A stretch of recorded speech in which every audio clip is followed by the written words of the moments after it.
Alors petit tutoriel pour voir comment on peut faire des courbes de niveau sur un semis de points. Vous voyez ici que j'ai un semis de points de plus de 200 points avec les altitudes qui apparaissent en vert. On va commencer par créer ce qui s'appelle un modèle numérique de terrain, MNT, donc Covadis 3D, MNT objet, créé avec un assistant.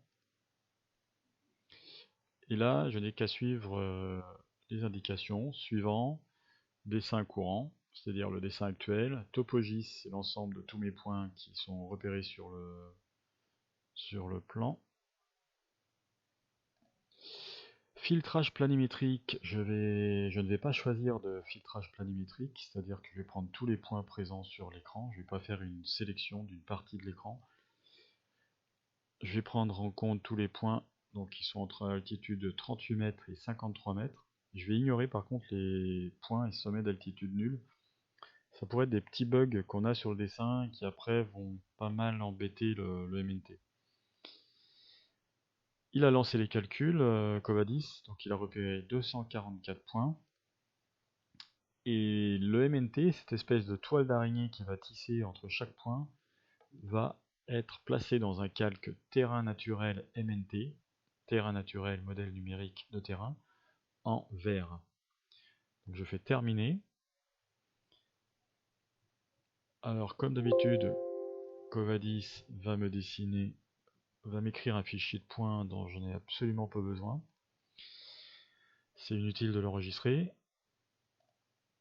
Et alors voilà ce qu'il m'a créé, Covadis. Il m'a créé un énorme réseau de lignes. Et ce qu'on ne veut pas forcément, c'est des courbes de niveau. Si on s'approche, vous voyez qu'ici on a des courbes de niveau. Et on a aussi le MNT qui est constitué de triangles.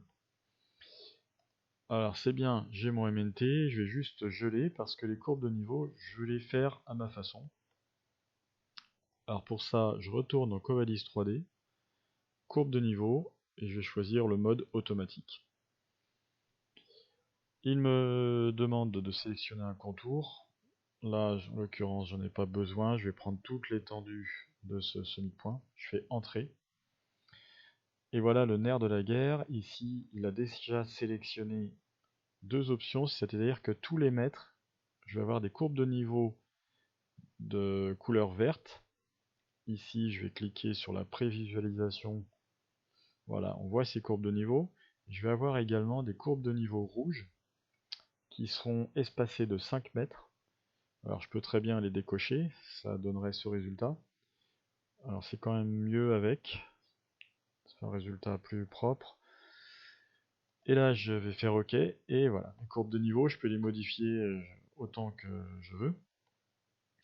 Alors si on s'approche un petit peu, on voit que cette courbe de niveau, par exemple, on comprend qu'elle va symboliser l'altitude 43 mètres.